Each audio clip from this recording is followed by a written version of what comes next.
Start today, Lesson 31. The first part of this lesson is intended for those of you whose keyboard instrument is a conventional piano. You're almost certainly already familiar with the pedals on your piano. You'll have noticed that the pedal on your right allows a note to continue sounding after you've lifted your finger off the key, and that the pedal on your left softens the sound of the instrument. But you may not have understood exactly how they work. It's worth taking a look inside the piano, if you haven't done so already, and actually seeing what happens when you play a note and when you use the pedals. If you read through page 361 and the top of page 362 in your booklet, it'll help you understand the mechanism. The use of the pedals is one of the most subtle points of personal taste in all piano playing. Sometimes the music specifically calls for the pedal to be used. On page 361 of your booklet, we've illustrated two common ways of indicating the use of the sustaining pedal.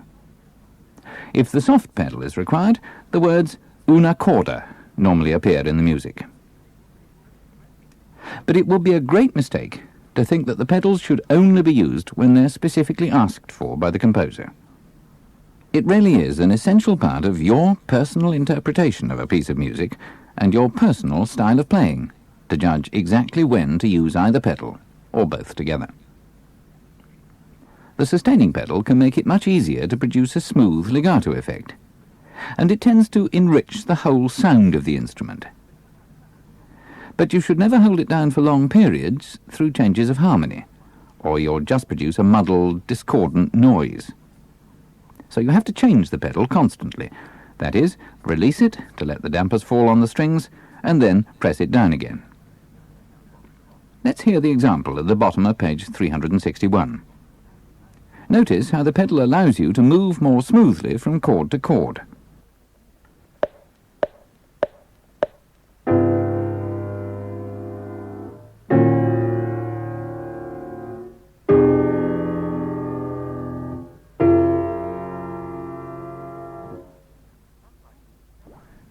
Unlike the sustaining pedal, you can hold the soft pedal down for long periods of time, right through a piece of music from beginning to end if you want.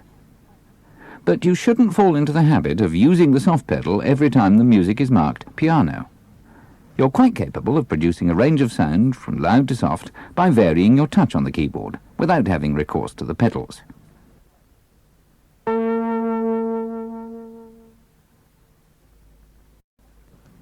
Now, before we go on to exercise 329, which will give you a chance to practice using the sustaining pedal, we need to take a glance again at the subject of two-part writing for one hand, which we first came across in Lesson 16. What we're going to see is what happens when there are notes in common between the two parts. Look at example A on page 362. Here's the first part.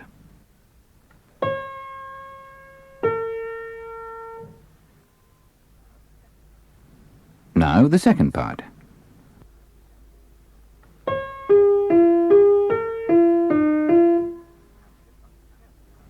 And the two parts together sound like this.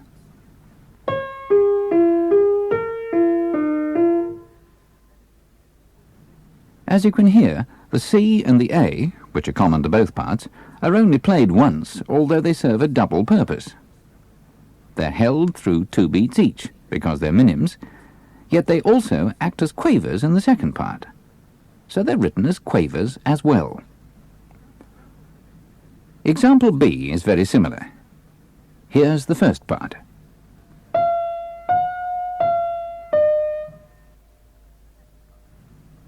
The second part.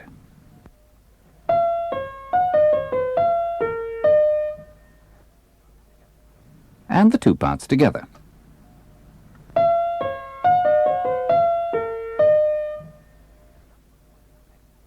The upward-pointing tails on the notes E, F, E and D show that these are a series of crotchets and have to be held for 1 beat each. You should be able to hear the two parts quite clearly, even though some of the notes are playing this double roll. So let's move on to exercise 329. As you can see from the upward-pointing tails, the first of each group of 4 semiquavers in the right hand is also a crotchet. So these notes have to be held for a full crotchet beat each. They make the first part, the melody if you like, while the semiquavers are the second part. You'll notice, by the way, that there's some alternative fingering given in places. In the first bar of page 363, for example. This alternative fingering is designed to avoid playing a black key with your thumb. Use it if you think it makes the piece easier. It's entirely for your convenience. So here is exercise 329.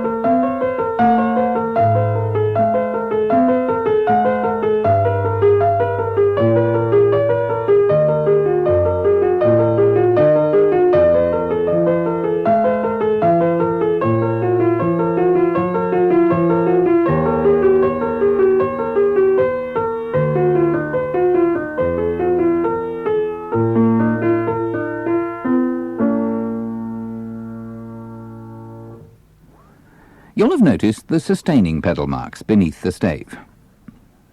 If your instrument is a piano, then follow these marks carefully. Press down the pedal at the start of each mark and release it where the mark ends. Your heel should always stay on the ground as you operate the pedal, although children may have to wait until they grow a little more before they can use the pedal properly. The trick is to make the changing of the pedal a smooth, swift movement exactly coordinated with the music. There's no better way of achieving this than listening carefully to your own playing and adjusting the pedaling until you get the effect you really want.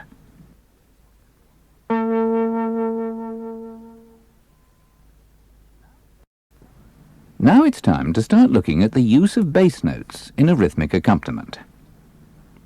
A bass note is simply the lowest note of a chord, as you can see at the top of page 364. Taking the C major chord given there as an example, we find that when the chord is in the root position, the bass note is the root note, C.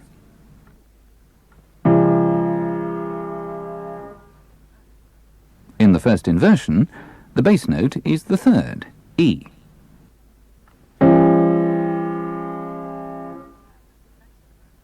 And in the second inversion, the fifth, G, is the bass note.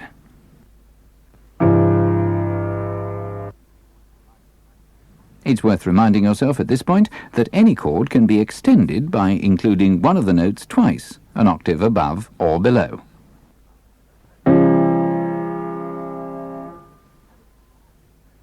And the chord can be spread out over more than one octave, so that, for instance, the C major chord is made up of the C and G below middle C and the E above middle C.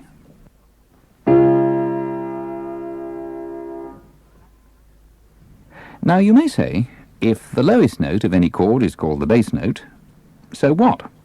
Does it have any practical importance?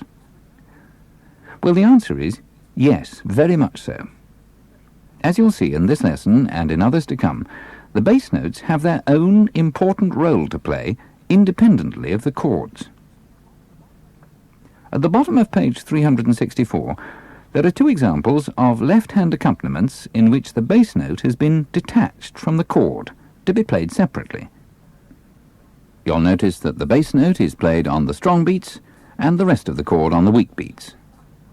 So in 4/4 time, the bass note comes on the first and third beats of the bar.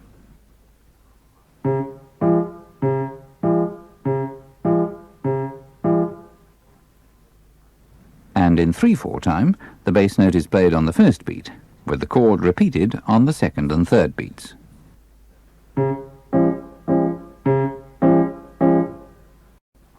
If you're making up an accompaniment based on the names of the chords written below the stave and a rhythmic notation, you might tend to assume that the bass note is the root note, as in the two examples we've just played. But if the composer definitely wants you to use some other note as the bass note, he can indicate it by writing the name of the bass note under the chord name. At the top of page 365, you can see an example where the chord of C major has to be played with E as the bass note.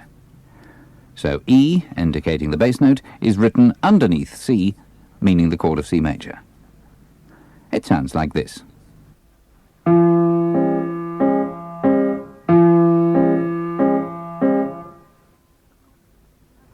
Of course, you don't have to choose the root note as the bass note anyway.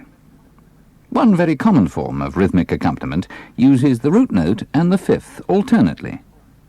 So in 4/4 time, you get the pattern root note, chord, fifth chord. Listen to the example.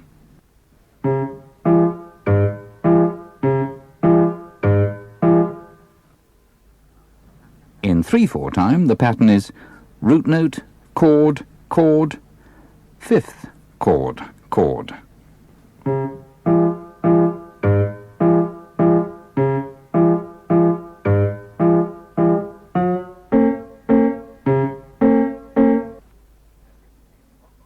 As you can see at the bottom of page 365, in the case of the dominant seventh chord, this pattern tends to be reversed.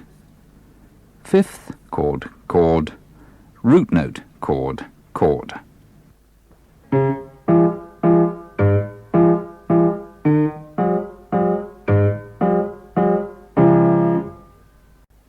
After you've read through pages 364 and 365 carefully and played the examples there, move on to exercises 330 and 331.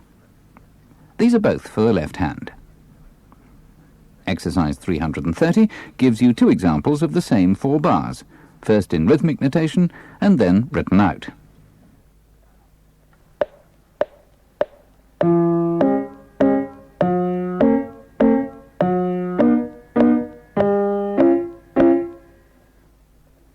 Exercise 331 also has rhythmic notation and written-out versions of the same music.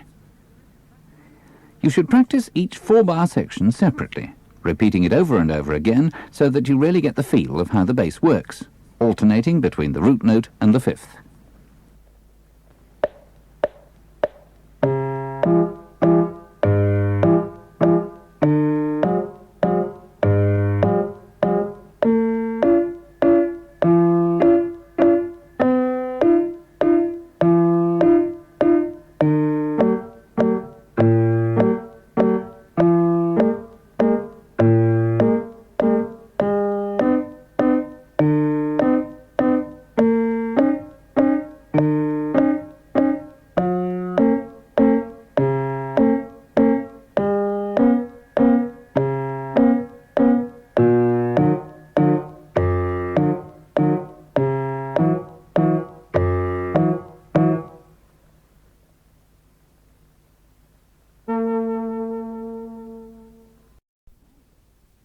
Now we're ready to begin the first of a series on dance rhythms. In future lessons we'll be looking at such diverse dances as the foxtrot, the samba and rock and roll, as well as many others. But for the moment we're going back to the 19th century for the waltz, the slow waltz and the mazurka. Let's start with a part of Strauss's famous Blue Danube waltz. Given the basic theme and the chords, you should be able to improvise a left-hand accompaniment, using the root note and the fifth alternately as the bass note, exactly as you did in exercise 331. We've written out a possible interpretation at the bottom of page 367. You'll notice that we've added a few notes from the chords to the right-hand part. Let's hear this version.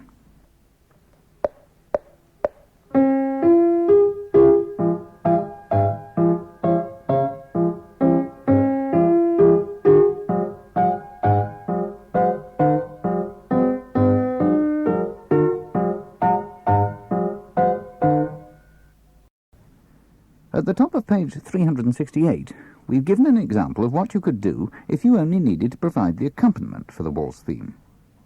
Now it's possible to play the bass note with the left hand and the chord with the right.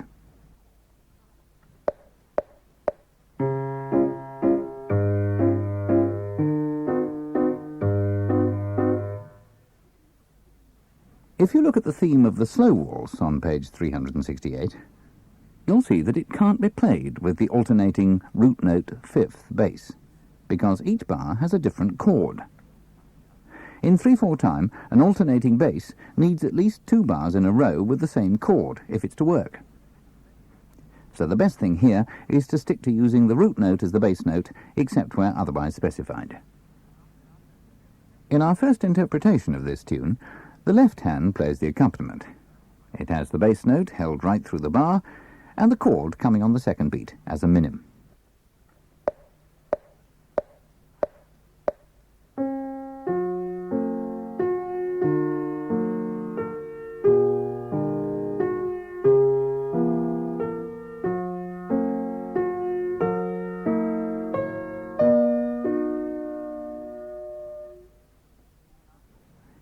In our second version, the chord is played by the right hand as a crotchet, while the left hand provides the bass note.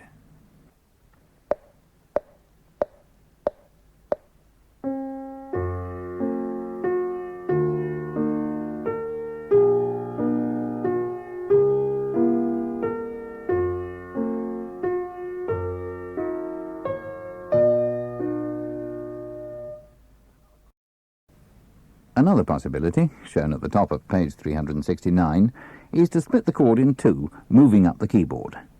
This is somewhat more difficult to play.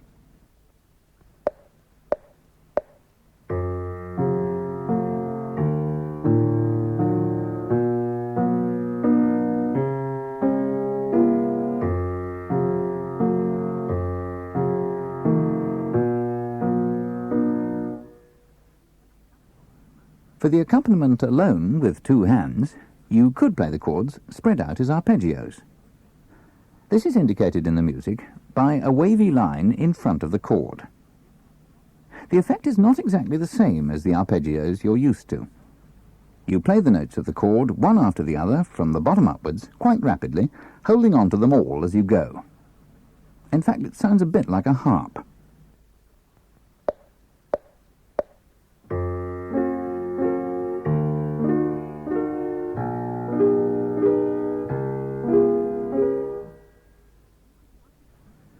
Once you've got the hang of these various ways of playing waltzes, you should be able to improvise your own version of any waltz, as long as you know the basic melody and what chords it needs.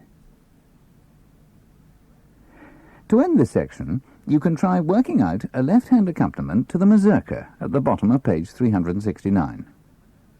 A mazurka is a lively Polish dance, and the accompaniment needs to be played staccato instead of in the legato style of a waltz. But otherwise, everything that you've just learnt will apply perfectly well to this piece. Where you've got a series of bars with the same chord, like the first 3 bars for instance, use the alternating bass of root note and fifth. So the left-hand accompaniment for these bars would go D chord chord, A chord chord, D chord chord. Then you change to the A7 chord, and so on. It's probably best to practice the right hand for a while first, so that you're perfectly comfortable with the written notes before you start adding in the left hand. With a bit of effort, you should end up producing a version of the mazurka that sounds something like this.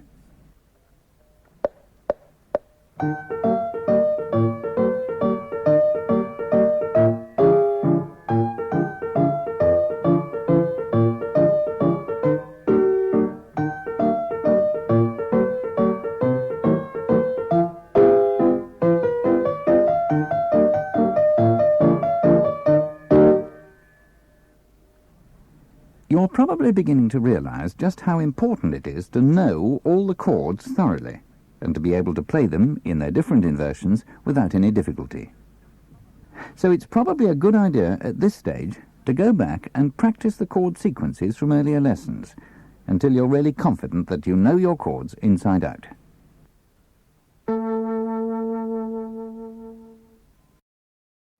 As our piece with orchestral accompaniment for this lesson, we've chosen a famous Nocturne by Chopin, arranged as a slow waltz. In fact, you can play it as a keyboard solo, if you prefer. This is not an especially difficult piece, although you'll need to watch the fingering and be careful to read the sharps and flats accurately. There are quite a lot of them scattered through the music. Probably the trickiest point is on the last page, page 372. At the end of the first line of music here, the right hand plays a C, immediately followed by an E more than an octave higher at the start of the next line. This makes quite a jump, so watch out for it. There's one new chord here, the F-sharp diminished chord. F-sharp, A, C, and E-flat. You'll be introduced to diminished chords more systematically in a later lesson. If your particular keyboard instrument is a piano, this is a good chance to practice the use of the sustaining pedal. Remember to raise the pedal and press it down again every time the harmony changes. This is usually, but not always, at the end of each bar. So now let's hear Chopin's Nocturne, Opus 9, No. 2, arranged for keyboard and orchestra.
And finally, here's the backing only.